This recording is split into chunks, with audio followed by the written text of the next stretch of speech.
Knicks family, what's poppin'? It's your boy, Simeon Russell, coming at you with nothing but Knicks. We just seen the New York Knicks take a bad loss to the Charlotte Hornets, and we're going to talk about it right here, right now. Let's get this popping.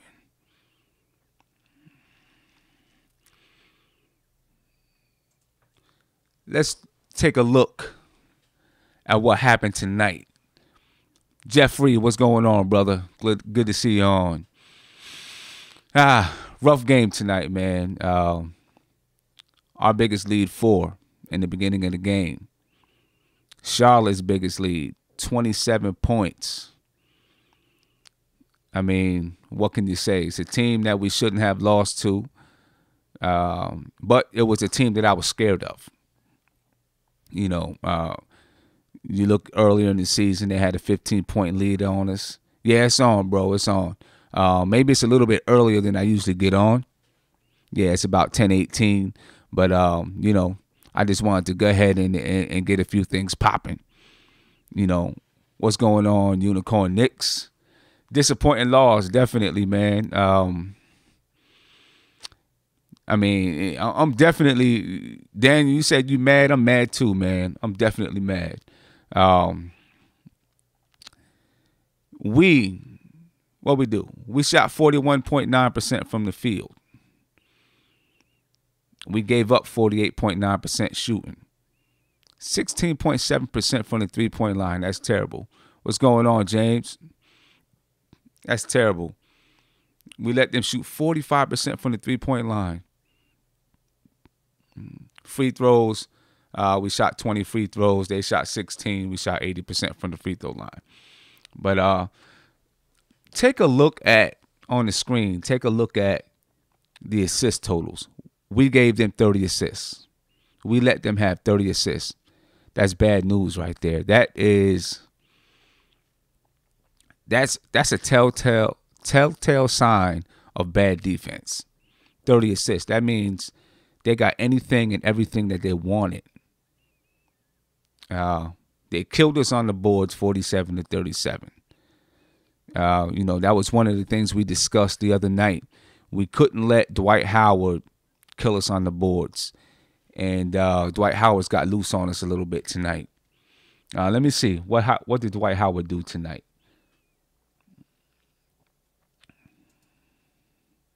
Let's take a look. Dwight Howard. Well, it felt like he got loose on us tonight, at least in the first half. Dwight Howard, 11 points, 10 rebounds. But realistically, man, we didn't have anything. We didn't have anything for Dwight Howard in the paint tonight. So, you know, what do you guys think about the game? You know, taking a look, you can see I moved the screen around a little bit because I didn't like the way some things look, so I moved around a little bit. But what you guys think about the game tonight? We let them control this game. Yeah, Unicorn, you're right. We let them control everything about this game, from offense to defense to rebounding. They controlled this game from the tip. Same here, James Willie. I definitely have a problem losing games that we should win, especially when you have the kind of schedule coming up that we have. Right? Our next few games are going to be tough games against teams that have winning records, teams that are poised to make the playoffs. And then we have a real tough stretch coming up in January. This is the kind of game. This is the kind of game that you got to win. We need that separation in our record, so we go from potentially being 17-13 to 16-14. Right, a 2-game from a 4-game separation in our record to a 2-game separation, with 2 tough teams coming up. Frank Kaminsky killed us tonight for sure. You know, we've got to find a way. We got to find a way to do something on the road. I'm gonna switch this over. Well, before I do that, let's look at what we did offensively. Okay, you have Michael Beasley, was 9 for 20, 23 points, 45% from the field. It's not too bad. Michael Beasley did some work. right? 9 rebounds, 4 turnovers for Beasley. Wasn't a good night for turnovers for us. 17, our average is 16. I think we had 17, but everything, it seemed bigger. Those turnovers seemed bigger tonight. For me, at least. It felt like we was turning the ball over a lot. More than 17, it seemed like. But who else did anything? We didn't have many people do anything offensively tonight. We were terrible. Right? Frank had 10 points, 4 for 7, not bad. But we need those points when the game matters. Right? He had 3 assists, 2 turnovers. He didn't have a bad night, but we need that night when the game matters. Kyle Quinn, 10 points, 3 rebounds. We need more rebounds from Kyle Quinn than that. Cantor, 11 points, 3 rebounds. We need more rebounds from Cantor than that.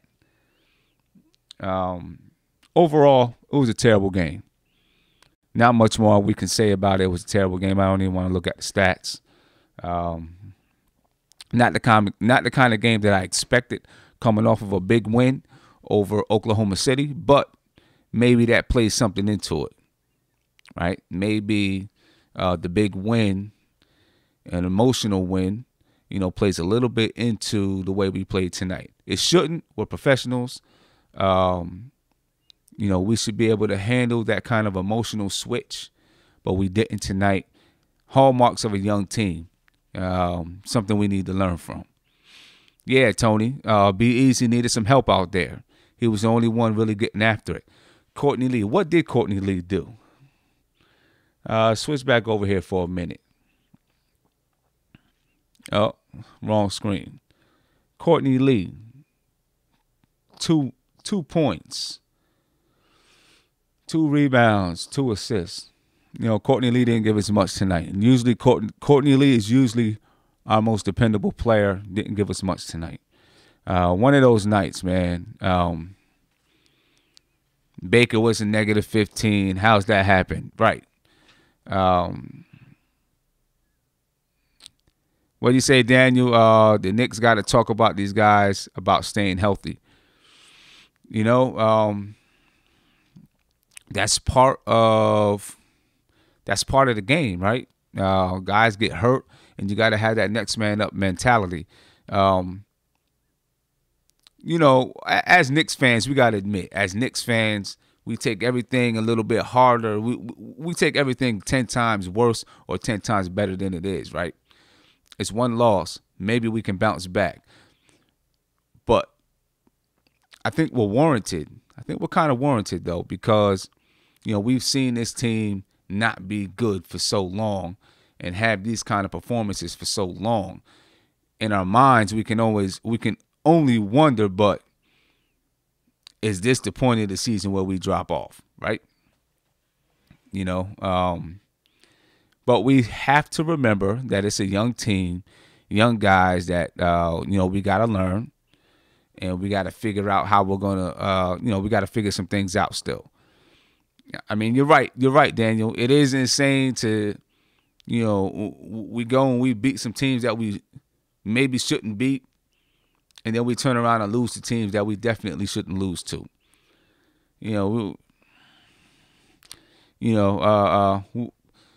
But what did we expect, really? I guess we expected to win tonight. What we didn't expect was to perform the way we performed against OKC with Porzingis and Hardaway out. And then, so then they performed in a way that we didn't expect with those guys out. And now tonight we're like, okay, well, if you did that against OKC, you should be able to replicate it. In reality, we're missing 2 of our leading scorers. That changes the game a bit. But we could have still, win or lose, we could have had a better effort. We could have played a better basketball game, especially on defense. Our defense was terrible. Our defense was terrible. The next 3 games, we're going to talk about that. We're going to get to our schedule. But I think we play Boston, Detroit, and Philly. I believe that's our next 3 games. And that's not going to be easy. So we'll talk a little bit later on about what we expect from the Knicks in those 3 games. Hornets are a more rallied team, dismissing their record. You're right. You're right. Batum is back. They're playing better. They're making some adjustments, like putting Monk on the bench for not playing defense. They're going for it. They put together a roster that they believe should be winning now. So of course they're going for it. London still needs some of those games to play the bench, buying some time for our stars to come back. You're right. We do. We still need some of those games. We got to pull the games that we're supposed to win. We got to pull them out, even when we're playing with our bench guys. We got to pull those out. And especially with the schedule that we have coming up. You say we win 2 of the next 3. FKP. I hope so. We play Detroit in Detroit, so that right there could be a problem because we play on the road. But Boston is home. That's going to be tough. Boston is like, let's look at their record real fast. Boston.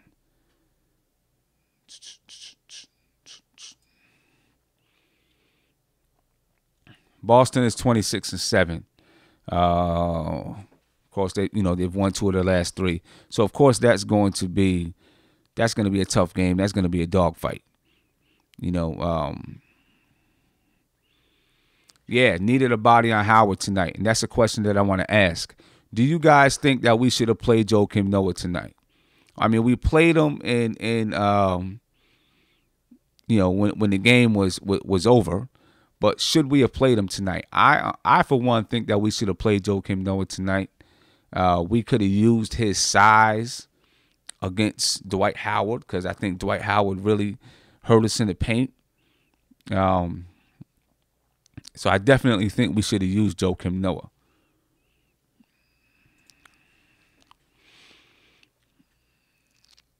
With the way, Yep, Jeffrey. Noah is being severely underplayed. Well, we definitely could have used him tonight. I think Noah's going to be a guy that gets spot minutes when we need him, but tonight was a night that we probably needed him. Yeah, bad decision by Coach Crazy Beats. We needed that size. And when he got in the game, I immediately noticed the way his size, even though he was only in, he was in during garbage time, but his size impacted the game even when he got in for just those few minutes. His size impacted the game. Exactly, Jacob. Nothing was working, so we might as well try that. Right? Should have put him in, but Coach Hornacek is learning his team just like we're learning the team. Coach Hornacek is learning the team too. So maybe the next time we come against a team that has a big man like Howard, he says, okay, let me get Noah in here because he has a big body and he can play defense. We definitely need it. Yeah, Cantor played tonight. He didn't play well, though. He was out-muscled. He didn't play well at all tonight. And some of it could be due to his injuries, man. We may have needed to rest Cantor and play Noah. Let O'Quinn start and then play Noah. Courtney Lee was cold this game, for sure. The real reason is Ismail Hernandez. The real question is why Raymond Sessions on the court, let alone on the bench. Well, I mean, it was garbage time, man. Might as well put him out there and let him go ahead and play a little bit, stay fresh, stay warm, just in case we need him. Daniel Watkins, you say Hornacek sometimes doesn't show the fight and aggression. Sometimes he does. I've seen him get mad, curse out the refs, curse out the players, get real mad. But then sometimes he doesn't. You're right. Sometimes it's like, some of the obvious things that we need to do, he doesn't do. And maybe it takes him a little bit of time to think about the adjustments. I'm sure they had it on their mind to say, do we play Noah? I'm sure it had to be in the discussion. Bomber BCM. We got to put Gomez in the G League, get him some experience so he's ready to come off the bench. I agree. I'd like to see Noah go head down to the G League and play, so that he can play. Yeah, Frank dunked tonight. It was a little bit soft, a little bit of a soft dunk, but he got one in there. Honestly, Daniel, I don't think he's ever gonna get a monster crashing dunk.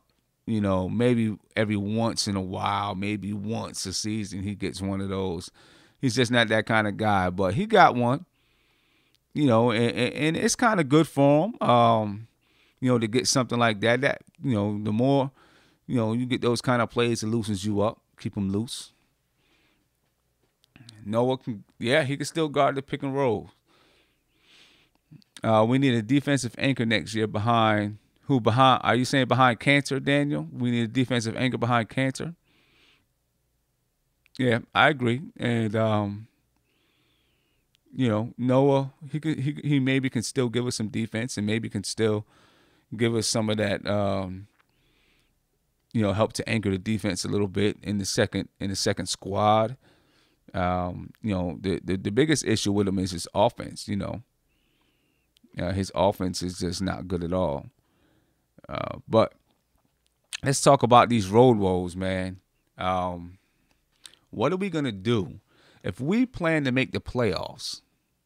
We've got to be able to perform on the road. Right now, what's our record on the road? I think let me check it out. We are currently 2-9 on the road. If we're in the 8th spot in the playoffs, right? As you can see on the screen, we're in the 8th spot. But look at the teams above us. Look at their road record. Boston 13-4, Cleveland 10-4, Toronto 9-7, Detroit 8-8, Indiana 7-7, Milwaukee 6-6, the Wizards 8-8. And then you get to us, we're 2-9. And then even when you look at teams below us, and this is what's scary about us, because we've had so many home games in the beginning of the season, and you look at our road record. We're 14-5 at home, 2-9 on the road. But now look at teams below us. Even Miami is 9-8. Philadelphia 7-8. All right, these are teams that we're contending with. Now they may not have as good of a home record, but they can win on the road. And when we get down to the latter part of the season and we're fighting for a playoff spot, we're going to have some important road games that we're going to need to pull out. And if we're not able to pull those games out, we won't make it to the playoffs. Captain, you said that's got to be the worst road record in the league. Let's see. Well, in the East, Charlotte has a worse road record than us. They're 2-11. Okay, so we're second worst in the East. And in the West, Dallas has a worse road record than us. They're 2-12. All right, so we're the third worst team in the league on the road, which doesn't bode well for us because we have a schedule coming up with a majority of the games focused on the road. So if we're going to make some noise, we're gonna have to pick it up on the road.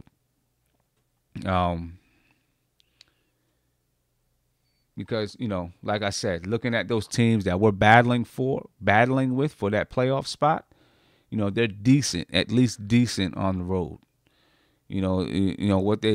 What they say is you want to have a winning record at home and have a 500 record on the road. Well, you look at these teams that we're battling with, Miami, Philadelphia, Washington, they all have about a 500 record on the road. All of them. And we're here. So we're going to have to we're gonna have to do something. Someone's gonna have to step in and help us win on the road.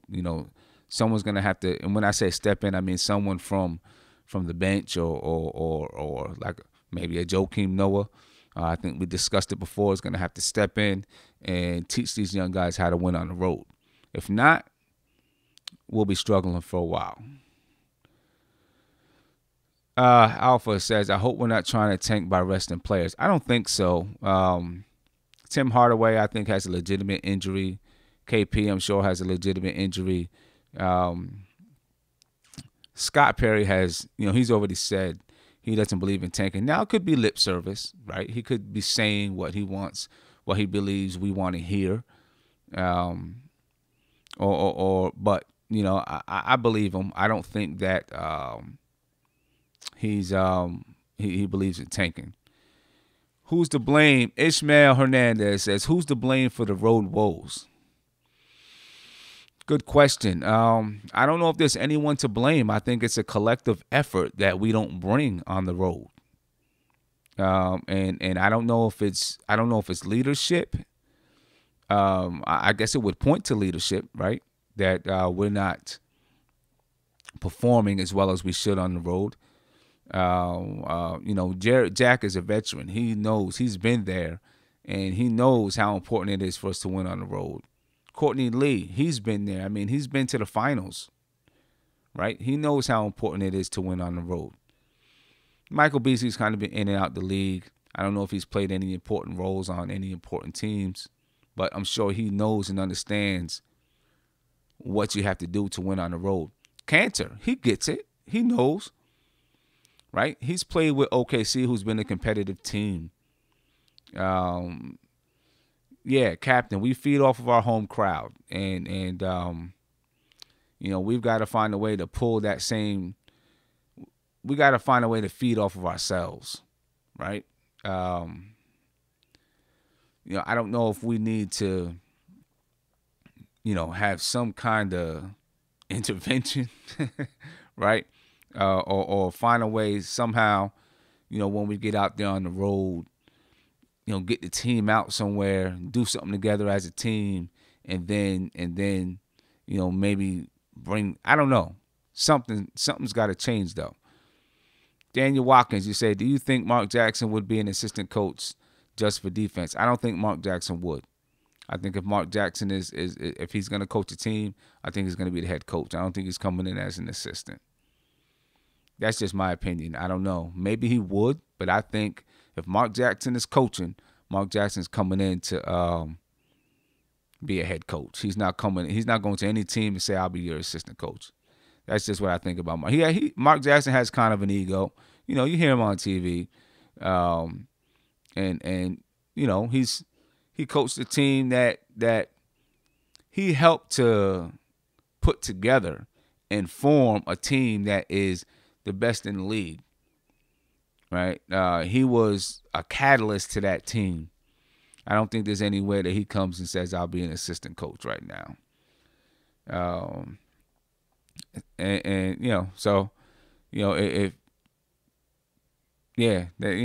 what I think about Mark Jackson. Now, could he be a good coach for us? Yeah, but Jeff Hornacek's done well, so I like to ride it out and see what happens. And then, give it next year, and it's not happening, then maybe we say, okay, let's give Mark a chance. Brandon, you said, I don't think we're as bad on the road or as home. We become a superheroes. Oh, I get what you're saying. There's, I don't know if it's the grit. I don't know if it's because we have young players that get a little bit nervous on the road. But there's something that's preventing us from being the type of road team that we should be. We got to figure it out. Maybe they need to sit down and really have a talk about it and say, hey, what's preventing us from being a strong road team? We should be at least 500. I would take a little bit below 500, right? We're 2-9, It's 11 games. I would take 5-6. Heck, I would take 4-7. Where do I see us after the long January road stretch? I was looking at some of the games, and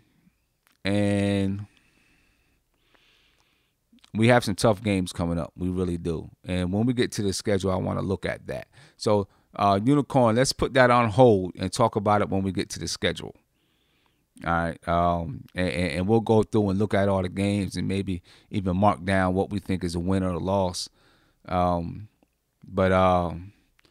we have a tough one, and we're gonna need to step up. John Adams, I feel this could have been a W if Porzingis had played. Maybe. It could have been a W if Porzingis played. But, with Porzingis, we've played terrible on the road. I really think this has to do with us being a bad road team, which right now is our Achilles heel from us being a top team in the East. Just think about this. We're 14-5 at home, 2-9 on the road. If we were 4-7 on the road, instead of us being 16-14 right now, we'd be 18-12, right? And if we're 18-12, just imagine this. That's just 2 more wins on the road. Okay, 2 more wins on the road, and 18-12 right now would put us 4th in the East. Just 2 wins on the road. That's how close we are from being a top 4 team in the East. Just 2 wins. 2 wins. And we can count wins that would have gotten us there, right? From the beginning of the season, we've given up games. From the beginning of the season, we've given up games. We lost to Detroit when we were up 20-something games. We lost to Atlanta. We were up 17. We should have beat Atlanta. We lost to Cleveland at home when we were up 20-something games. Okay? So those are games right there. Even when, 2 of those games were at home that we could have and should have won. That would have us at 18-12. And then think about games on the road that we could have and should have won. We should have beat Chicago on the road. Right? We really could be one of the top 4 teams in the East. Just looking at games that we gave up. Even if we focus on 3 games that we gave up. Detroit, Cleveland, and Atlanta. That's 3 games that we gave up. Turn those 3 games to win. And all 3 of those games could have been wins. It's not even like we're stretching it to say, it was a 5-point loss. No, those were games that we should have had in the bag, without a doubt. You take those 3 games, we're 19-11. And if we are 19-11, again, we're 4th in the East. Right? Just a few games below Toronto. So if we could have just a slightly better road record, we'd be a top 4 team in the East. We're that close. We're that close right now. At least it seems like we're that close. If we become stronger on the road, if we can become road warriors instead of having road woes, then we can, we can slingshot ourselves into that top 4. Top 4. But we got to do it. We got to figure out how to do it. Those road woes is really killing our season right now. Really killing our season right now because we're moving into one of the toughest stretches of the season, and we're going to get to that but we're moving into a really tough stretch. A-Dub, we could have won that Chicago game too, for sure. Should have won that Chicago game. Right. So you take, that's four definite games, right? Okay, we talked about A-Dub. We talked about if we had won at least two other games on the road, that we'd be a top 4 team. So if we had beat Chicago and we had beat Atlanta, we'd be 18-12 right now. 2 games that we definitely should have won. 2 teams that were better than. Let's see. Let's look at their records right now. Chicago is 9-20. Atlanta 7-23. Both of them are 2 of the worst teams in the league. Okay. 2 teams we definitely should have beat on the road. We beat those 2 teams for 18-12. Then you add in Detroit and Cleveland. We beat Detroit and Cleveland with 20-10. There it is. I seen somebody say it earlier. I don't remember who it was, but someone said it earlier that we should be 20-10, and there you go right there. Should be 20-10.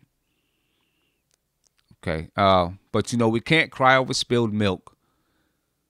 The only thing we can do is figure out, how do we solve this issue? All right. Well, and that's up to Jeff Hornacek. That's up for them guys. How do we solve it? What is it that we're missing? What is it on the road that we're missing that'll put us over the top and help us start winning some of these road games?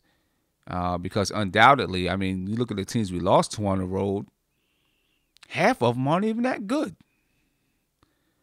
Right? Half of them aren't even that good. The teams that we lost to on the road, we played 11 games on the road. I don't remember everyone that we lost to on the road. I have to go back and look at it. But it's not like we lost to the best teams in the world. I know we lost to OKC, Chicago, Atlanta. If someone can look at it and maybe check it out while we're going through it, we can come back to it. They're relying on the home crowd too much. Could be. But you know what? When we're in Atlanta, playing in Atlanta, half the crowd, maybe even 3/4 of the crowd, is a home crowd. Is a New York fans. Well, that's like a home, almost like every year. That's like a home game for us. So we should have been able to pull that out. We should have won that game. I missed that. Jeffrey, Brandon, you say, Jeffrey, with a perspective, you make a good point. What was that point? I think I missed it. If you can repeat that point for me, I'd like to know what that is.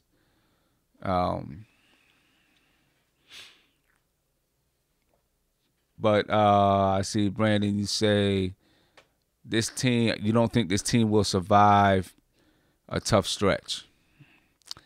I'm worried too. I'm not going to lie. I'm definitely worried about it. CP, the artist, you live in ATL, so you know exactly what I mean. You know how many people move from New York to ATL? It's crazy. When he spiked to travel on the road with us, that could help or hurt. Spike likes to run his mouth.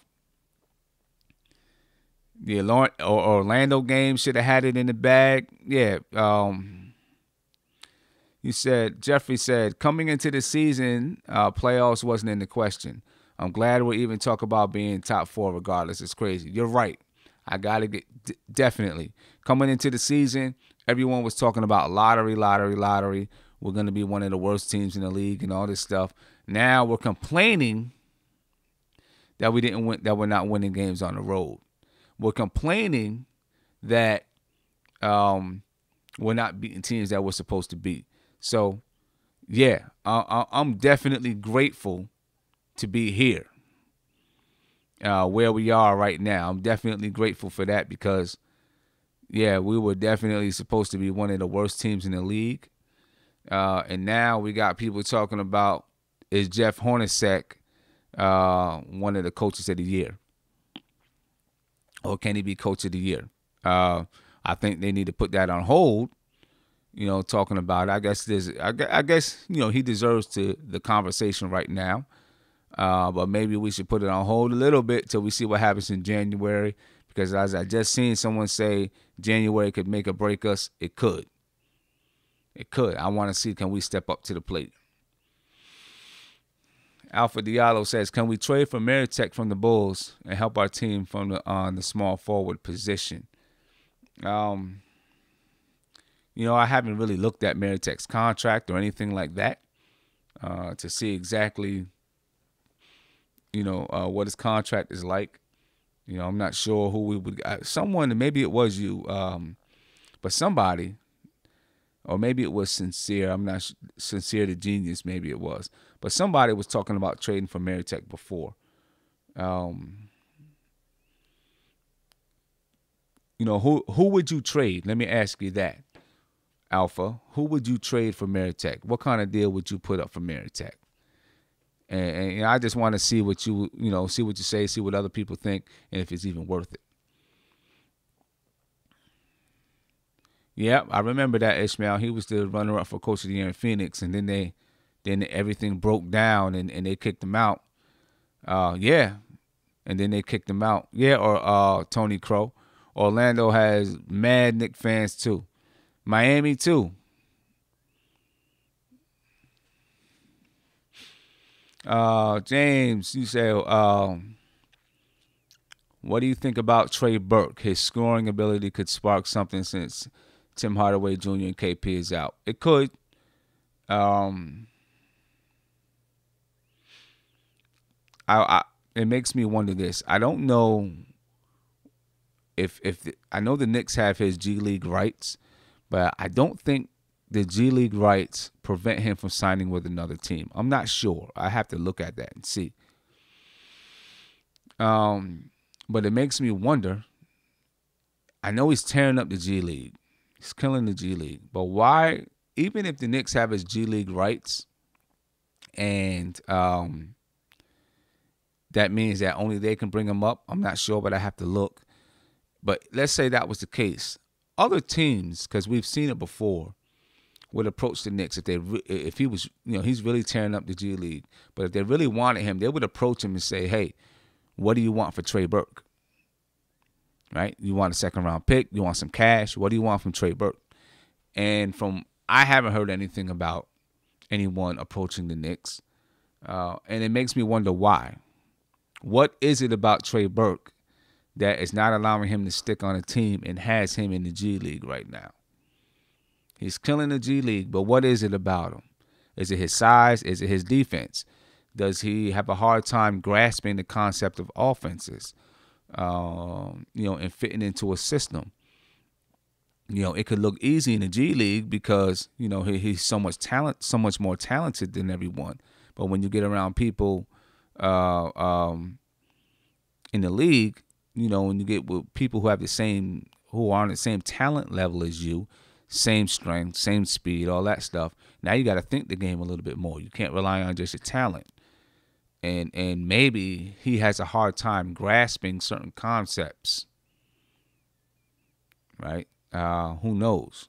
But there's a reason that he's in the G League and teams aren't clamoring to pull him up to the NBA right now. And so, right, Jeffrey, Burke has been warming benches for the NBA. Exactly. He's been on the bench for the NBA for a while. So what is the reason that he can't stay consistently in the NBA? Right? So we have to look at that. And maybe he could help us out, but there has to be a reason that he's there. And I'd like to figure that out. I'd like to find out why. Because he's been in the NBA and, he's been, passed around the league a little bit as a young guy. His efficiency, and it could be that, John, could be his efficiency. And he's small. Right, he's definitely small. But there's no doubt that we need something to help us, to give us a boost on the road. There's no doubt about it. We need something or someone to give us that boost. Yeah, playing against potatoes. Right. Uh, Only thing appealing with Burke is his chemistry with Tim Hardaway Jr. Well, I mean, if we're bringing him up to replace Tim Hardaway while Tim Hardaway's out, then he wouldn't even have that. I know they have a good history together because they played together in college. Yeah, but I guess we'll see. I still think that the timing of the way that the Knicks signed him was a little bit weird to me. I assume that they wanted to just kind of give him a tryout and see if he's someone that could come in and play for us, and we could kind of catch lightning in a bottle, kind of like we're doing with Jack. And they sent him down to the G League, and I guess assumingly to train him on the system. So it makes me wonder, do they have some kind of plan for him somewhere along the line? Or they want to see, can he grasp what Hornacek is throwing at him for later on? Because prototypically, if that's even a word, he's the kind of guard that Jeff Hornacek would like. He can play that type of game. So, it's something to look out for and watch, something to see. One, with Trey Burke, what's the reason that he's still in the G League and teams aren't clamoring to bring him up, even though he's killing the league? And two, what are the Knicks' plans for him? The timing of them bringing him in and then letting him stay in the G League and holding his rights. I just think that they have an eye and they're thinking about something for him, possibly, if he does what they want him to do. Should have signed him before Sessions. I think with the signing of Sessions is that they wanted someone. They were looking at someone that could mentor Frank. And I don't think Trey Burke is that guy. Pablo Frescobar, Mary Tech is trying to get out of Chicago because he got beat up by Bobby Portis. And that might be true. Definitely might be true. Yeah, I don't think the Knicks, A-Dub, I don't think the Knicks had a chance to play Trey Burke in the preseason. They picked him up so late. Sessions is the only position we're not getting any value from. That's true. Billy, we're not getting too much value from Billy either right now. Jeffrey says, Burke is not going to be our solution. What we really need is a solid small forward. That's truth. That's real truth right there. We need a solid small forward with length that could play defense. We talk about it. I say it over and over. That's truth right there.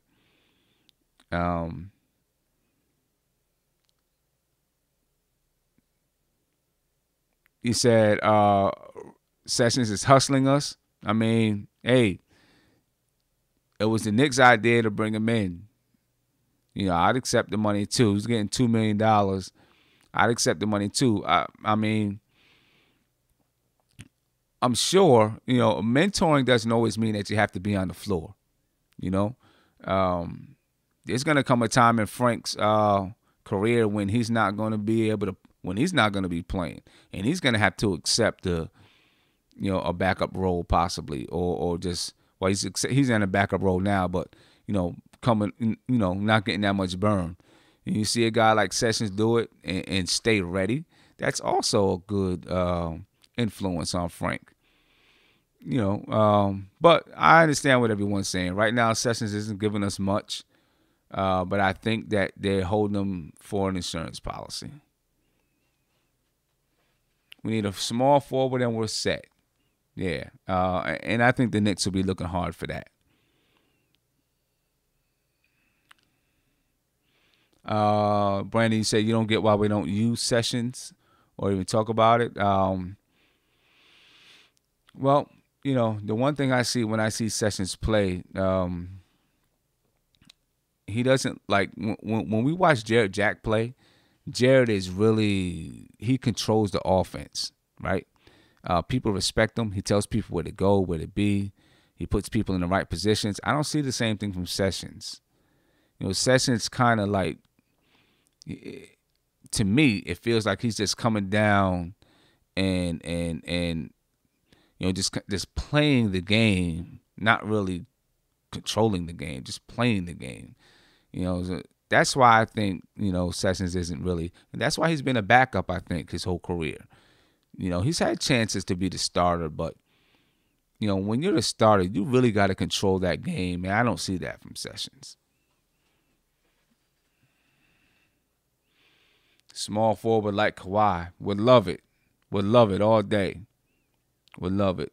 But I think that's what we're going to be looking for in the draft. When the draft comes in free agency, we'll be looking for a small forward, somebody,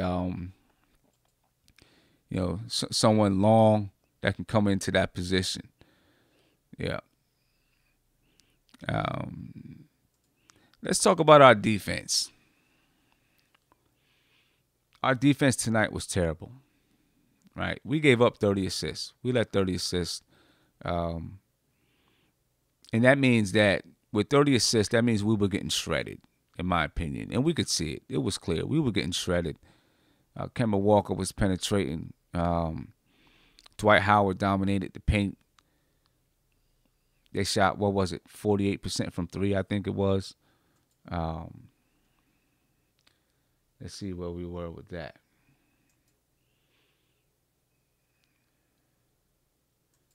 We gave up 109 points.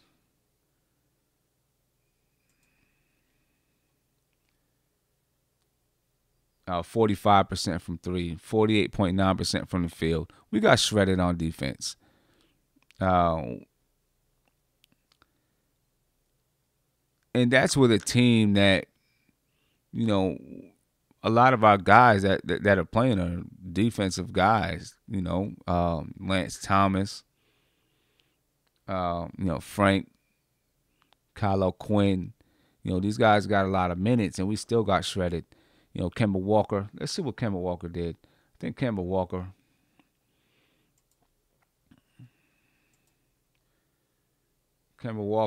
What he had, 6 assists. He only had 9 points. You look at their scoring. They had balanced scoring. Frank Kaminsky killed us from the 3-point line. 4 for 6 from the field. But that came off of penetration. That's one of the things we talked about. We can't let these guys get in the paint, and we let these guys get in the paint all night.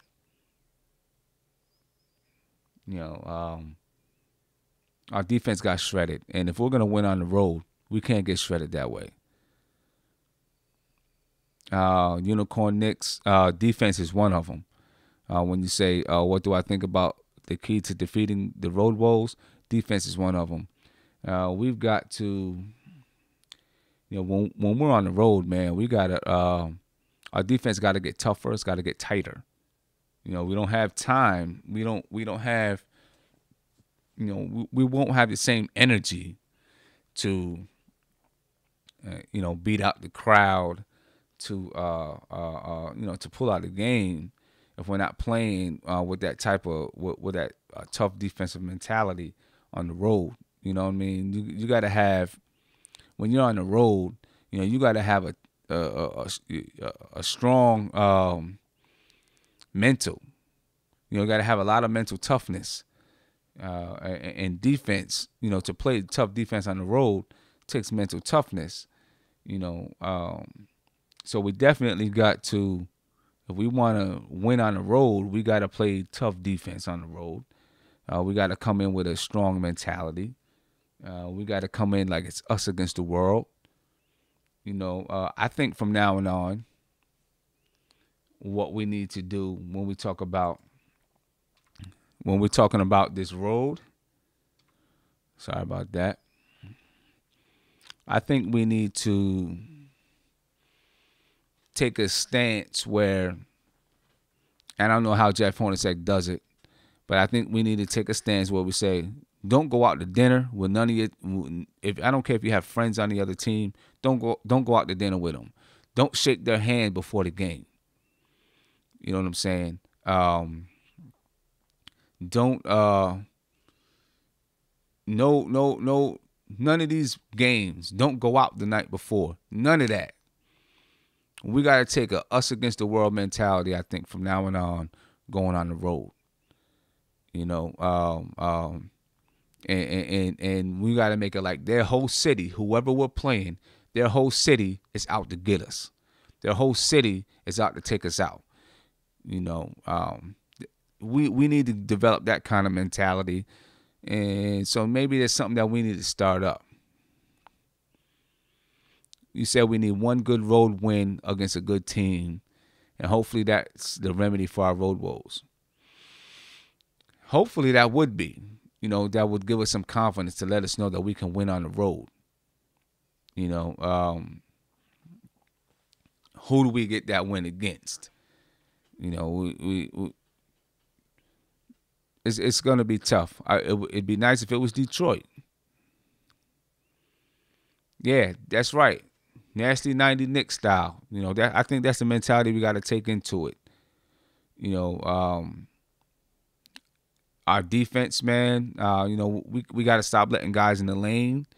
I see a lot of times, we let guys in the lane. Sometimes we just let them walk down the lane. We got to start hitting these guys. You know what I mean? Hit these guys without picking up a flagrant. We come in with our arms up, body hitting them, boom. We just got to get tougher. We got to get a little nastier. So I want a small forward that has that kind of nastiness and just grit to him, to bring to us.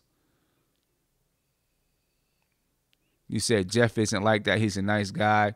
You know what, Ishmael? I thought the same thing, but I've seen a little bit from him that where he does have a little bit of nastiness to him. He can be he's a nice guy, but he's also, I think he's demanding.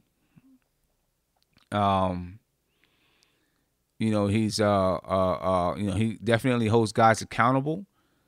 Maybe he's not the kind of guy that's gonna do what I just said to do, though. So you could be right about that.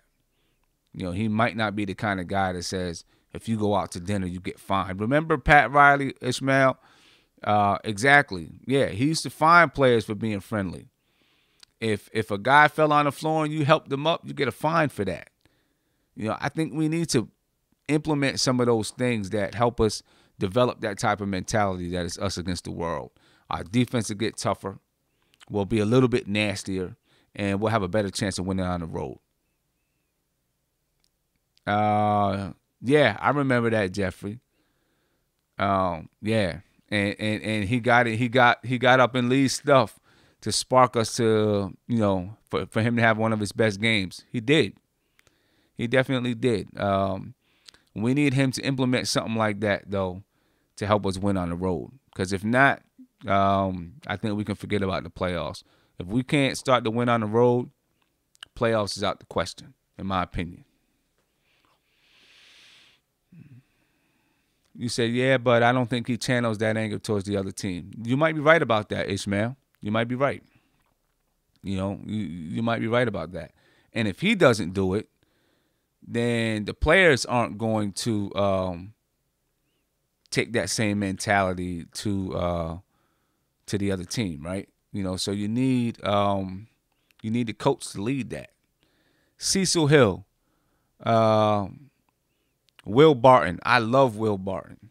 I really do. I like him. I know a couple years ago, maybe last year it was. I don't know. I really want the Knicks to try to trade for him, or I think he was a free agent, try to sign him or something. I don't think we had the money, but I really like Will Barton. I like his style of play. He's a kind of, we need guys like him. Having the us against the world feeling makes us 1,000 times better. Yeah, it does. It does. Exactly. KP always smiling. We need some guys to get a mug. And, Cantor is trying to instill that. He's trying to instill that into the team. I don't know if everyone is listening, but Did you see the other day when we played? No, not when we played OKC. When Philly was playing OKC, and B knocked Melo to the floor, or they hit, they ran into each other, and B put his hand out to help Melo out. Westbrook ran over there, knocked his hand away, and he helped Melo up. We need guys with that mentality. That's what we need.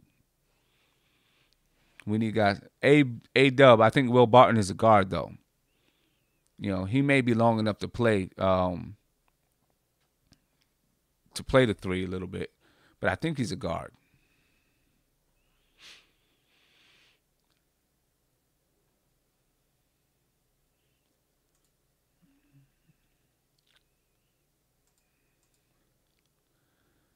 He's about 6'6". Yeah. We ideally we would like our 3-man to be 6'8". Ideally. So let's talk about our schedule. Look at what we got coming up. Thursday night, we play the Celtics. We know what to expect in that Celtics game, right? We know what the Celtics are bringing. Friday night, we got the Pistons. Okay, the Pistons. Let's see. Let's look at the standings. Let me share this with you guys. The Pistons are 17-13. It's not out of the question that we can beat them. We had over a 20-point lead when we played them the first time, although we didn't win the game. They've won 3 straight. It's not out of the question that we can beat them in Detroit, but we got to do it. All right, but definitely that's going to be a tough game, right? They can get after it defensively when they want to. And then after we play the Pistons, let's get back to the Knicks.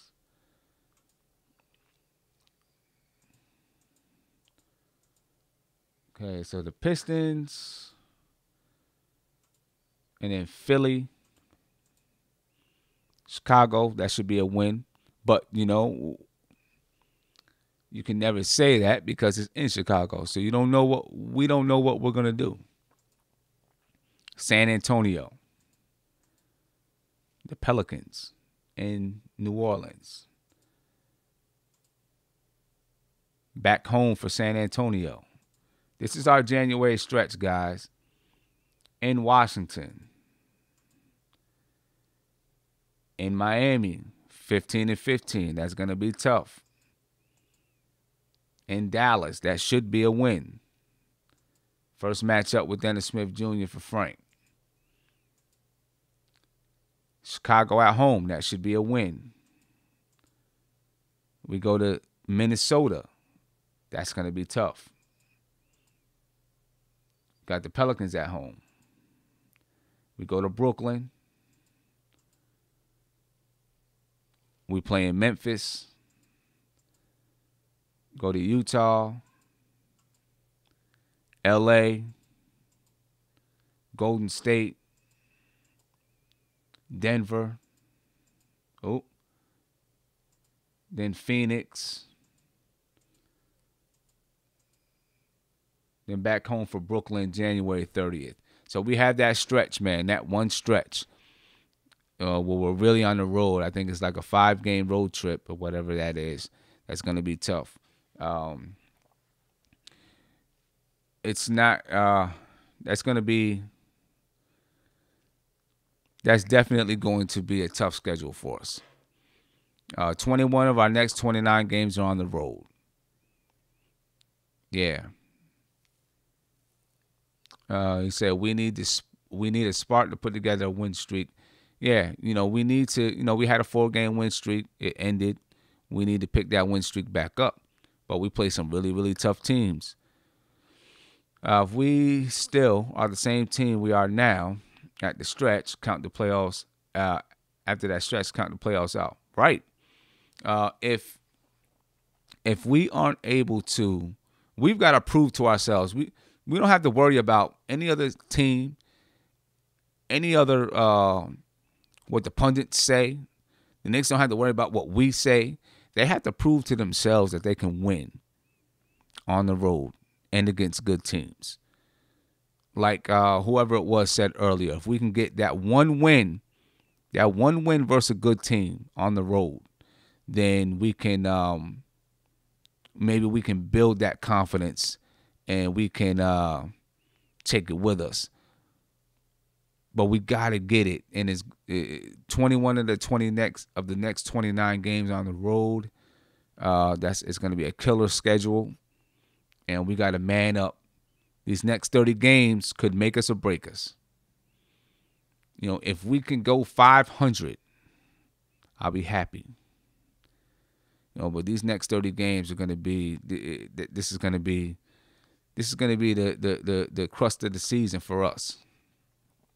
And I hope that the coaches are talking to the players about it and letting them know, hey, this is it for us. We're going to know after these next 30 games whether or not we're a playoff team or a lottery team. Yep, Ishmael, we'll see what the Knicks are made of. We'll definitely see what they're made of after this stretch. Hopefully, we can come into it at full throttle with a full slate of players ready to go. Cecil Hill, playoffs is not that important. It's most important that the young guys develop and we keep playing hard. Well, I understand where you're coming from, right? I understand exactly what you mean, but I think that the playoffs, fighting for a playoff spot, is just as important to the young guys' development. I think it's important for them to get that experience and understand how you prepare for the playoffs. Think about it. This is KP's third year, and he hasn't sniffed the playoffs. By March, the Knicks were out every year that he's been in the league. So he's never even had a chance to see what it's like to be in the film room while you're preparing for a playoff type game. And a playoff type game, if you're in April and you're fighting for a playoff spot, that's a playoff type game. If you're playing against Cleveland, the second to last game of the season, and if you lose this game, you're eliminated from the playoffs, that's a playoff type game. And guys need to learn how to prepare for the playoffs. The atmosphere is totally different than regular season. And when you get into the playoffs, everything is different than the regular season. Because when you play a team in the playoffs, they're not coming off of a three overtime game, traveling from Philadelphia to New York after playing 3 overtimes and getting into the hotel at 3:45 in the morning. You're not playing a team. They had just as much rest as you when you come back and play when you play them in the playoffs, right? You play a team in the playoffs, they're spotlighting on everything that you do, right? They're looking at every move you make, your players make, your coaching strategies, all of your adjustments, and then they're making adjustments. So it's a totally different game, and the players need that. You know what I'm saying? Because that's when you really find out who the players are and what they can do. When teams can plan for you 4 games in a row and adjust to everything that your coaches adjust to everything that you adjust to, now you see what players are made of. So it's important that we get that kind of experience as a young team. So I do think I agree with you that we need to have our guys playing, and that's important for their development. But I think playoffs is also important for their development. If they can learn how to thrive in that playoff atmosphere, they'll be better the next year because they know what it takes. They know what it takes to get there. They know what it takes to win there. You know what I'm saying? And then when you know what it takes, you know how you have to approach the season. You just understand how to approach the season a little bit better. You know you can't. Those road games, we have a bad road record this year. We make the playoffs. We know we got to approach this like it's the playoffs because we need to win these games so that we can have a better record going into the playoffs so that we can have more home games and those type of things. You understand the importance of the regular season better when you make the playoffs. So, yeah, we need to be in the playoffs. London, you said listen to the podcast of the Knicks home court. Yeah, I'll listen to it. I've been trying to get a hold of that guy, man, so we can collab up a little bit.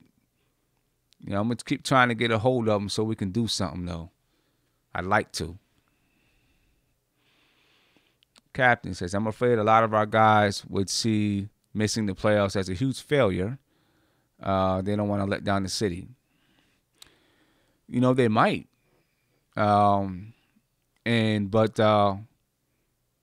It would be exactly making the playoffs would be a huge confidence builder. And if those guys see it as a failure because they don't want to let down the city, that means they're passionate and they care. And I like that. Right? If they're passionate and they care, that's who we want on the squad. That's the kind of players we want on the team. And if they're fighting for that playoffs, let's put it like this. Even if they're fighting for those playoff spots down the stretch of the season and maybe they don't make it, but they get that feeling of being right there, they're going to want it even more the next year. And the way that they come and play, the next year you'll see it because they're going to be nastier. They're going to be more determined. And these road wins that we give away this year, we won't give away the next year because we know we need them. And we just a different approach to the game. It's just a different approach. You're right. We need to stay healthy. We definitely need to stay healthy in order to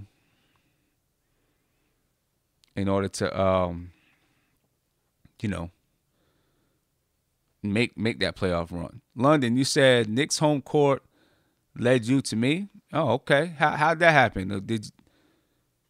I'd like for you to tell me how that happened because I'm hoping to get a hold of him so we can do something. Like I said, did it just you were listening to the Knicks home court and just kind of popped up as this is someone else you can listen to, or how'd that happen? Because if he said something, let me know because I want to talk to him so we can do something together. Ismail Hernandez, if we can get the 8th seed, I think we can. Even if we get the 8th seed, and maybe we're not expected to upset Boston, but we get into that 8th seed, and we get to sniff the playoffs. That's good enough for me.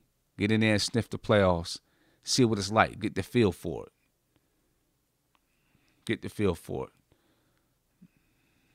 Exactly. Yep, Tony. Coaches show what they're made of too.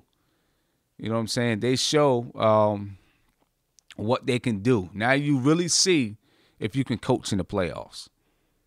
You really see if you can coach because it's all about adjustments from game to game. It's all about adjustments. Yeah, that'd be cool. Yeah, I got to get with him. I'm going to get with the guy. Nice. So he talked about a possible feature. Yeah. Good. I'm going to talk to him. Kyrie is determined to crush LeBron. Oh, well, yeah, I'm sure he is. I'm sure he is. That's going to be a good one to look forward to. If it gets to that point of the season, it should be a good one to look forward to. But I'm looking forward to us making a push to get into the playoffs. I mean, I did a highlight mix at the beginning of the season, a training camp highlight mix, where I just took some video, put it together, and a lot of the guys were talking about playoffs then, and talking about making a push to the playoffs. So they had it in their mind. The players did.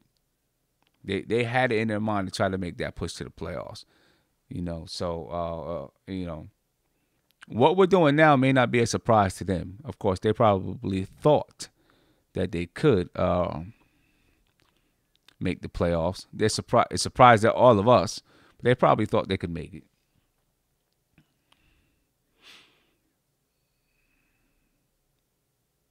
Said LeBron sure likes the way he looked next to the Knicks logo. Man, I ain't thinking about LeBron. I don't know. I don't know what LeBron's gonna do. Boston has no chance versus us in the playoffs. Well, we need to prove it. We need to prove it Thursday night then. Because that first game we played against them, man, they put something to us. So we need to prove it Thursday night. Jeff Hornacek is from Jerry Sloan's Jazz. I think he'll do fine. Yeah, I did see somebody say Jeff Hornacek can make adjustments. Now, you have to look because the playoffs, in-game adjustments, when you're playing a team and you're playing one game, you're going to make some in-game adjustments. You may not make in-game adjustments, or you may have a hard time making adjustments. But in the playoffs, remember, you're playing a team back to back to back. Well, not back to back, but play Monday, Wednesday, Friday. And you have a day in between to look at the tape and make adjustments and then implement those adjustments. It's a little bit different than making them in-game. It is sometimes very hard to make adjustments in games. Coming from a coach, right, because I coach AAU, it is hard because the game is going and things are happening. And sometimes it's hard to see what the adjustments are when you're in the midst of a game. That's the reason why you see so many assistant coaches on the sidelines, so that other people can look at the game from a different standpoint and say, hey, you need to do this, you need to do that, let's try this, let's try that. But after the game and you start to look at the film, you can say, oh, they were doing this. Okay, I can see that now. You can see it so much better, and then you implement it the next game. So, in game and game to game is a lot different when we talk about adjustments. Timmy is injured. We need a point guard. I mean, I tell you what, I think Jarrett Jack, we get to the playoffs, I think Jarrett Jack will be really, really good. That's my opinion. He's going to have a little bit more time to rest because you can rest in between games. I think he has a very high IQ. He'll be good at implementing adjustments, and he's tough, right? And he's a big game type of guy, and I think he'll do well in the playoffs. I think Jarrett Jack will do good. Yeah, Ralph, I'm kind of with you, man. I don't know if I want LeBron on our team. I know he's a great player, but I just don't want the drama. I want to build with our young guys, and see what we do with our young guys. As soon as you get LeBron, it's instantly going to be win right now, like win the championship now. As soon as you get a LeBron on your team. And I want us to grow up together so that this lasts for a long time, right? So it's not, okay, we're trying to win for the next 3 years and then we're going to be starting over again because LeBron is going to be close to retirement. I want to build something that's going to last for the long haul. So in the future, we're in contention every single year. And it's not just, okay, we got 3 years to try to win, then we start over. Now we got another 3 years, now we start over. So, I don't, the whole LeBron thing, I mean, you're right. You're right, Sir Patrick. LeBron would bring us free agents and instant success. And all the drama that comes with it. Exactly. All the drama that comes with it. But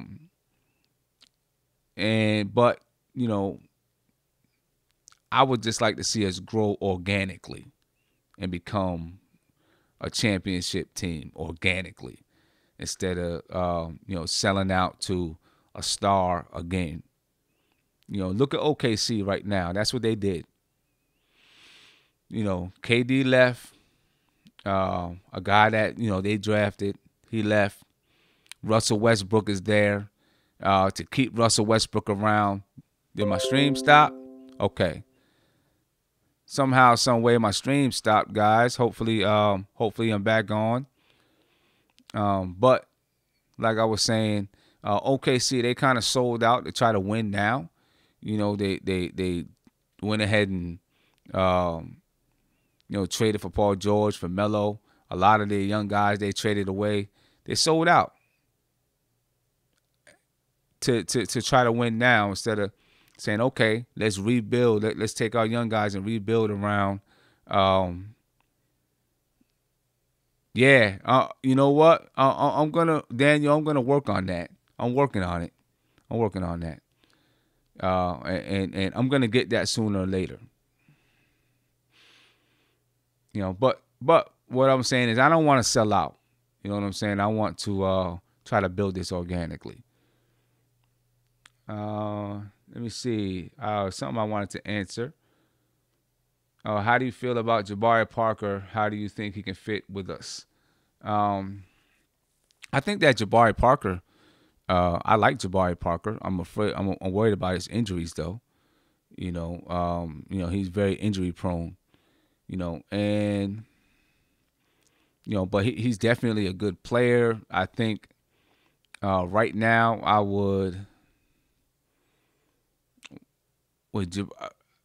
I wouldn't give up anything major for Jabari Parker. He'd have to come at a nice contract, on a nice contract, for a short number of years or something like that. I wouldn't give up anything major for him though.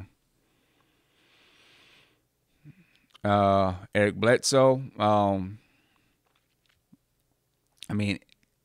Eric Bledsoe got he got his little spot now in Milwaukee. Maybe we'll see how it works out there. The way it is right now. He would have been a good fit for us. I think he would have been good for us. I would have liked to have Eric Bledsoe because he would have been another guy. If we had Eric Bledsoe, Tim Hardaway, and KP, man, that would have been tough. But it is what it is. He'll probably. I got a feeling he might stay in Milwaukee. Yep. So let's take a look at the Boston game. Let's take a look at this. I feel like this is a big game for us. After losing tonight, I think this is a big game for us. If we can, we're at home. We need to win this if we can. But, they have a lot of talent in Boston. Danny Ainge has done a great job filling the team up with talent and not just talent but skill. They're playing great defense. We all thought that they were going to lose that defensive edge when Avery Bradley and Jay Crowder were gone. We said, oh, they're going to lose their defensive edge. Well, not true, right? They became maybe the best defensive team in the league this year. And one is because, they built organically, right? With young guys that they drafted and put in place.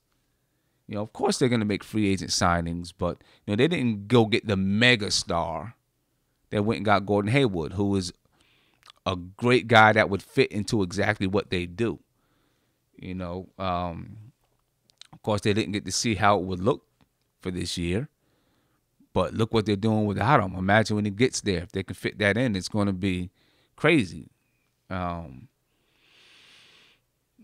So we've got to deal with a lot dealing with Boston. You got Jaylen Brown, that kind of three-man that I'm wishing for. That's the kind of guy that I want. That's the kind of guy I'm wishing for. You got Jaylen Brown we got to deal with. Lance will likely be on Jaylen Brown. Kyrie. Jack is going to match up with Kyrie.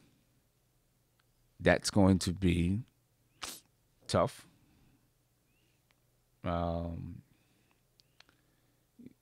We got Jason Tatum. I don't know. Jason Tatum. I believe Jason Tatum is starting, right? Let's look. Let's take a look at this here. We tell who the starters are right now. Let's take a look at this box score. They just beat the. So you're looking at they start Kyrie. Oh, they Aaron Baines. Okay. Kyrie, Jaylen Brown, Jason Tatum, Al Horford, and Aaron Baines. All right. Kyrie and Jack is going to match up. Talking about starters. Okay, so you got So Jaylen Brown is at the shooting guard spot. He's not even at the 3, and he's 6'7" at the shooting guard spot. See, that's the kind of long teams that I like. Okay, so now you got Courtney Lee that's going to match up with Jaylen Brown. Cantor matching up with Baines. Hopefully KP is back. He's going to match up with Horford. And this is what the last game that we saw, Horford kind of roughed KP up a little bit. And Horford's not even, he didn't rough him up to the point where he's throwing him to the ground like we see some of these other guys do. But he basically pushed KP off his spot. Right? He pushed KP out so that KP, would catch the ball in an uncomfortable position. Horford is, I think that we got to have KP moving. We keep trying to post KP up. We post him up in that mid to low post, so he can shoot over the top. I think that we need to keep KP moving against Horford. I think against most fours and most centers in the league, if you keep KP moving, you're going to get those guys tired. You're going to get those guys in foul trouble. So I think we definitely need to keep KP moving. Now, is his knee going to be healthy enough to move the way I'm saying to keep him moving? We'll see. But I think we need to keep KP moving against Horford. Try to get Horford tired, get him in foul trouble. And then you got Jason Tatum, right? Lance Thomas to be guarding Jason Tatum. So, we got some guys to deal with. Some real guys to deal with. They're long. They're athletic. They're aggressive. We have trouble with these aggressive teams. They push us around a lot. This is a team. This is like our big brothers in the Atlantic, right? And we need to show them what we can do. We need to prove to them that we can beat them. But it's going to be tough. Then you got Marcus Smart. I like Marcus Smart. I just like his toughness. He's a real tough player. Like his toughness. Terry Rozier, he lights us up sometimes. So we got a lot to deal with. But one thing we're going to definitely need to do is deal with the aggressive play. Exactly. Clever Wise. Rebounding will be key. And we didn't rebound well tonight. We were terrible on the boards tonight. We lost by 10 on the boards, 47-37, I think it was. Rebounding is going to be key against the Celtics. We're going to have to rebound the ball. We don't want them to get out running on us either. We're not going to contain Kyrie, but we got to try to keep him, keep him out the paint for sure. Try not to let that man create. Sir Patrick, you say Marcus Smart is a Knick on the inside. I believe that too. He would be lovely in a Knicks uniform. The kind of guy he is. And then Stevens is a great coach.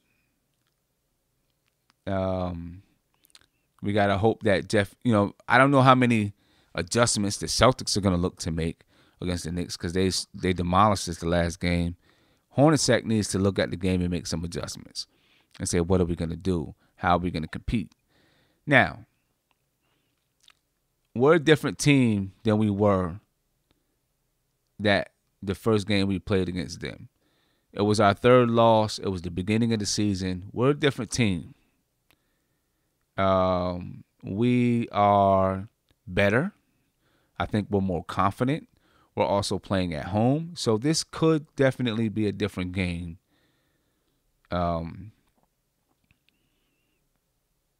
You say if Kyrie doesn't get into the paint and we rebound, we win. That could be. Could be. But it's easier said than done. Can we keep Kyrie out the paint? Is Cantor healthy enough to rebound? Right? The last few games, Cantor hasn't looked healthy to me. He doesn't look like he can move the same. You know, and we've been getting beat on the boards the last few games. You know, so we're definitely gonna need Cantor to step up this game. Aaron Baines, I don't know much about the guy, but he had last game he played 13.6 rebounds. Let's see how many rebounds they average a game. Celtics, let's check them out. Celtics average 44 rebounds a game. Should be able to compete with that. Let me move this over here for you guys to see. So the Celtics averaging 103.6 points per game. Their opponents average 98.1 points per game. They pull down 44.2 rebounds, 22 assists a game. So they move the ball well.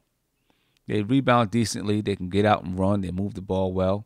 And they're holding teams down to 98.1 points per game because they play an aggressive, physical style of defense. So, you know, we better be prepared and ready to play.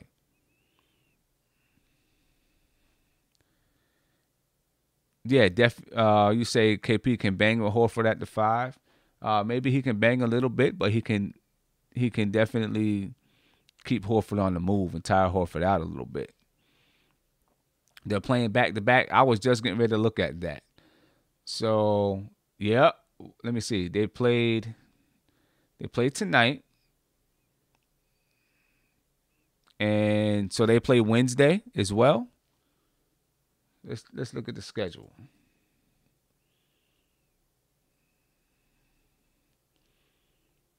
So let's look at Wednesday. Yep, Wednesday they're at home versus Miami. Then they're taking that trip down to play against us. So let's hope that game goes into triple overtime versus Miami. But so yeah, that's a good thing. Right? That's definitely a good thing. Maybe helps us out a little bit. We should be rested, and then you know, be ready to play against them.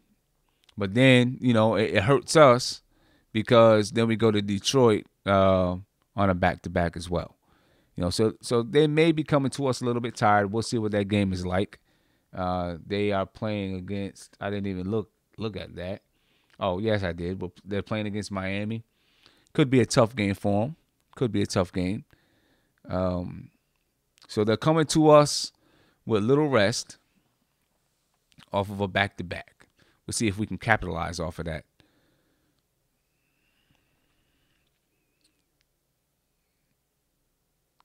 No, I can't do that, Jay Bird. If I do that, they're gonna pull me down. Now, I definitely don't want to do that. I'd like to. Maybe one of these days, get a little bit bigger. I'll get permission from the NBA to be able to stream some of their stuff. But I don't want to take any chances and get the channel taken down. You know, I do something like that and YouTube takes down the channel, then it's done. So I definitely don't want to do that. So let me see points per game. Let's want to look at some stats. I want to look at Boston stats a little bit. Boston. See where they rank as far as rebounding. We're right around even with them as far as rebounding is concerned. What do they do How well are they protecting the ball? You figure Boston is going to protect the ball well. Yeah, they're 10th in the league, 14.4 turnovers a game. So they could give it to us if we're playing good defense.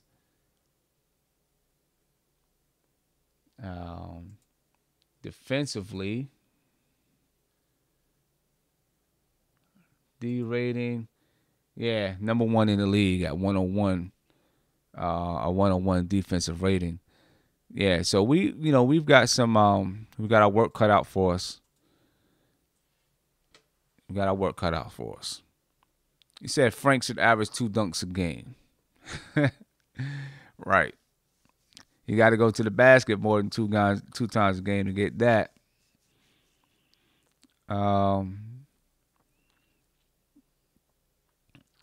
James Willie, you say, I honestly think the reason KP keeps getting hurt is because he's playing the 4, chasing around smaller guys all night.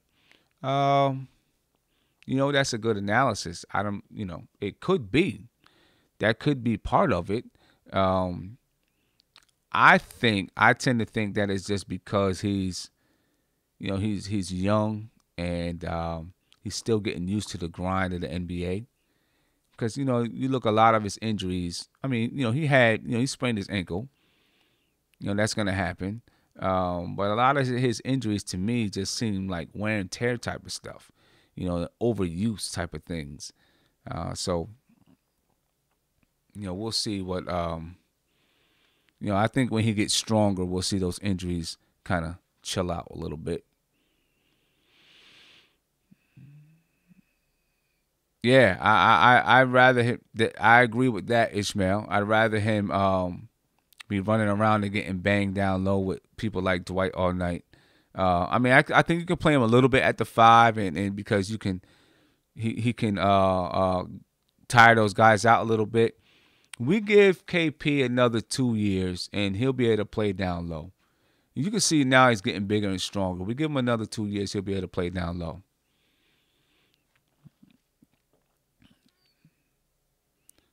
Yeah. All right, let's pull that up. I'm going to pull up the game stats when we played them last. Let's check that out.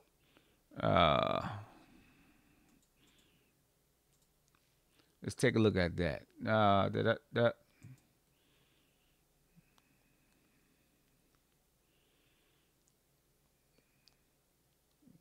Let me see. Anybody remember the date of that game? No, it's way back.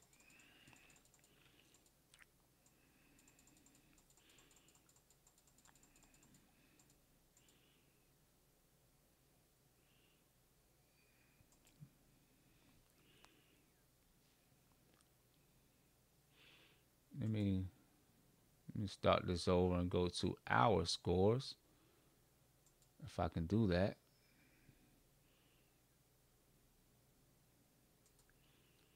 All right. Oh, what happened?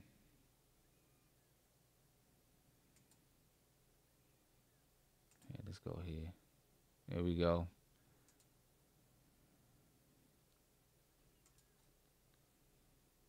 All right. I'm going to pull this back and we can look at.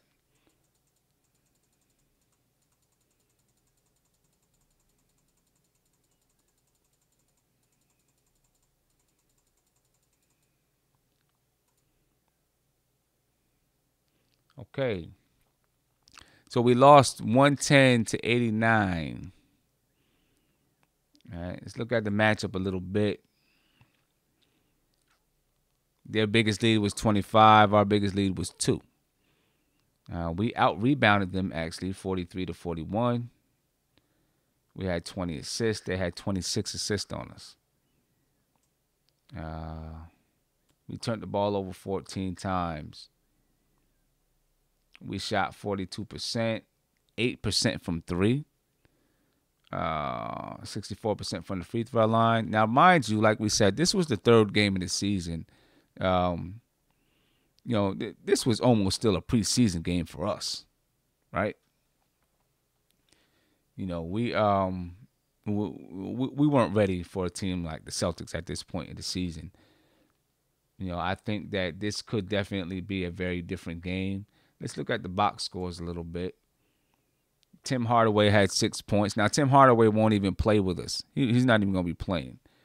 KP had 12. He was pushed around all night by Horford.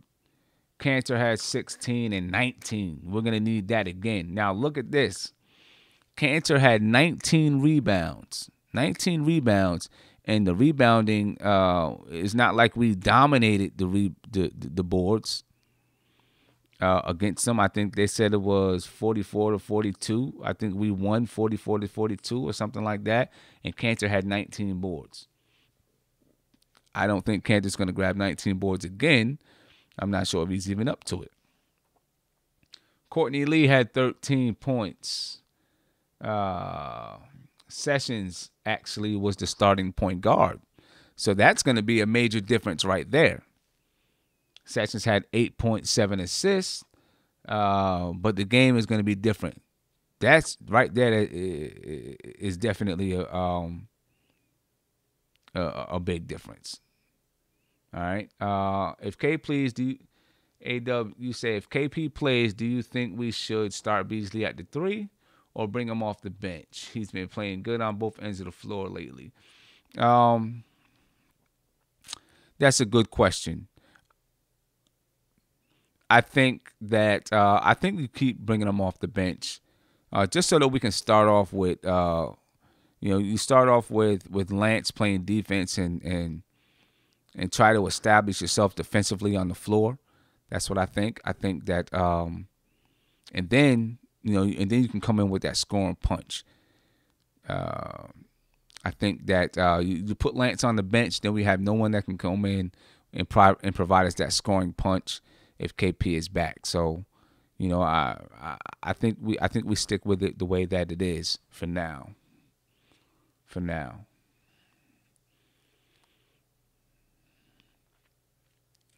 Appreciate it, Courtney Lee. You ain't do it on the floor tonight, Courtney. We needed you out there on the floor tonight. We needed you balling tonight. We needed you.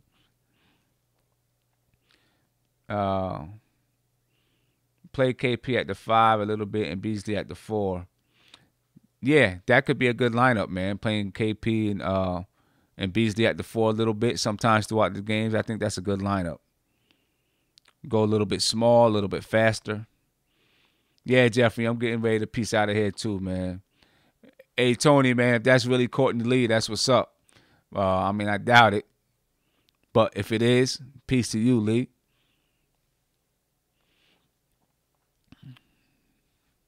But, so, yeah, that's, that was the tell of last game. Let's look what Boston did. Jason Tatum had 22 points last game. His third game of his rookie year. 32 points, 4 rebounds, and 2 assists on us. Horford, 13 points, 13 rebounds. Kyrie, 20.7 rebounds. Jaylen Brown, 23 points, 4 rebounds. Man, they got some athletes that we have to deal with. And it's part of the reason that they scare me because they have Cartier. Appreciate it, brother. Appreciate it. It's part of the reason that they really scare me because we don't have the kind of athletes that they have. We talked about it a few games. We talked about it last time a couple of times that we need athletes, and we don't have those kind of athletes on the squad. But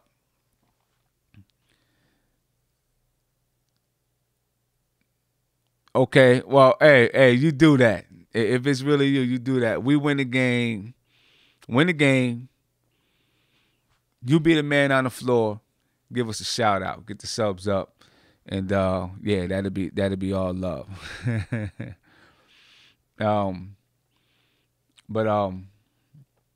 Yeah, they got some athletes that we don't have, man, and we need to get some athletes out there. But check this out. It's late. It's 11:57. I'm gonna go ahead and call this a night. If anybody who hasn't been here before, man, I thank you for joining in. Please continue to join in. About trading for Hollis Jefferson on the Nets. I don't know. I don't know. I'm not sure. I have to check him out and really kind of look at him.